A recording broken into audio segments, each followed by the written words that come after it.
Hi, welcome back to the Octopus Ukulele Academy with me, Andy Eastwood, and today's question comes from Brian Johnson. He says, "Hi Andy, what are your views on playing a Hawaiian D7 chord instead of a standard D7? Good question, Brian. I'll do my best to answer it for you.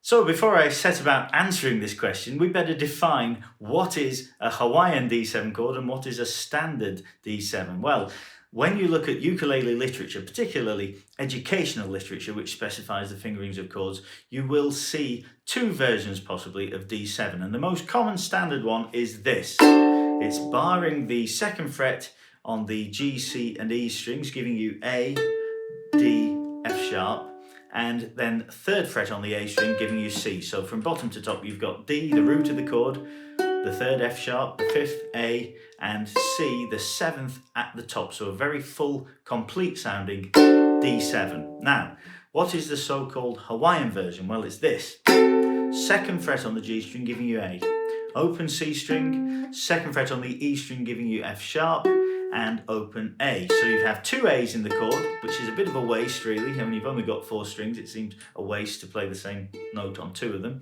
And you've got the seventh of the chord, which is C, at the bottom, which is quite an unusual place to put it.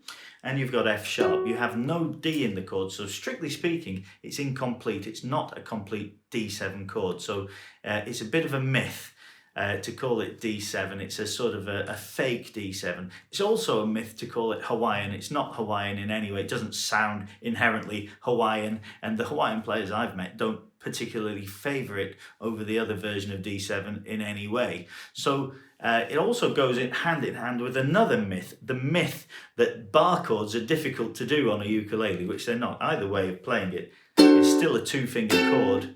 So it's a strange mythical chord really, the Hawaiian so-called D7. Where on earth does it come from? Let's try and figure it out.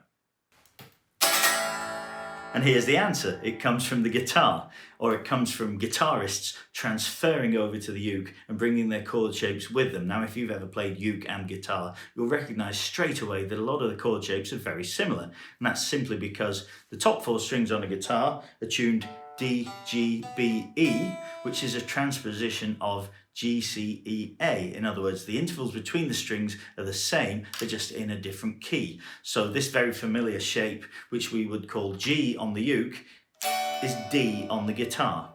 And the Hawaiian D7 would be A7 on the guitar. Now the difference is, of course, that on the guitar you've got more strings. So the next string down, the fifth string, is playing the note A, so that makes it a very full and complete A7. When you transfer that shape over to the uke, you have to forget the bottom two strings, of course. So then you have an incomplete sounding D7 with no root to the chord. No one would ever have picked up a ukulele in the first place trying to work out how to create D7 and come up with that. It only comes from the guitar, and it comes from guitarists being a little bit careless about how they transfer their chord shapes from one instrument to the other.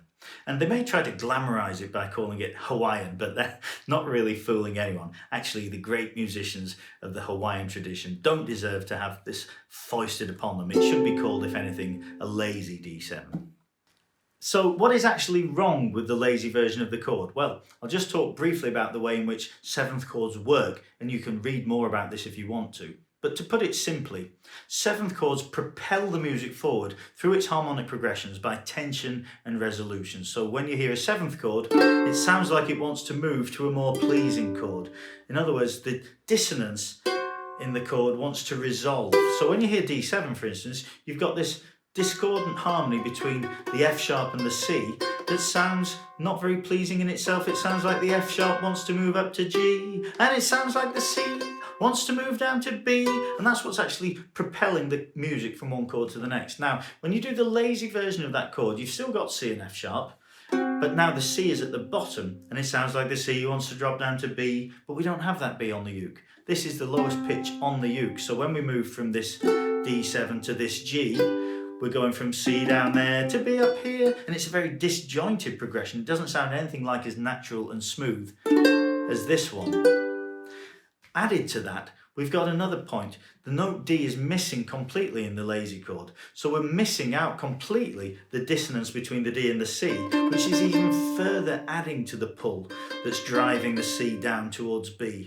So it's a much weaker chord, and it leads to a much less satisfying progression.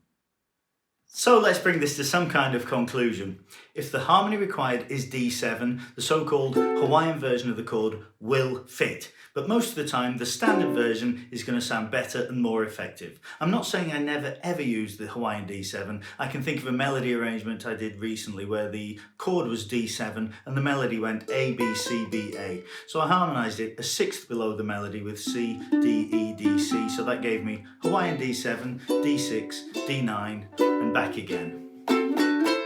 It sounded nice and I had a particular musical reason for wanting to use that voicing of the chord, but most of the time people are using it simply because they think it's easier than the bar chord version. And my question to those people is, what on earth are you doing so wrong in your approach to bar chords that makes you think you need an alternative?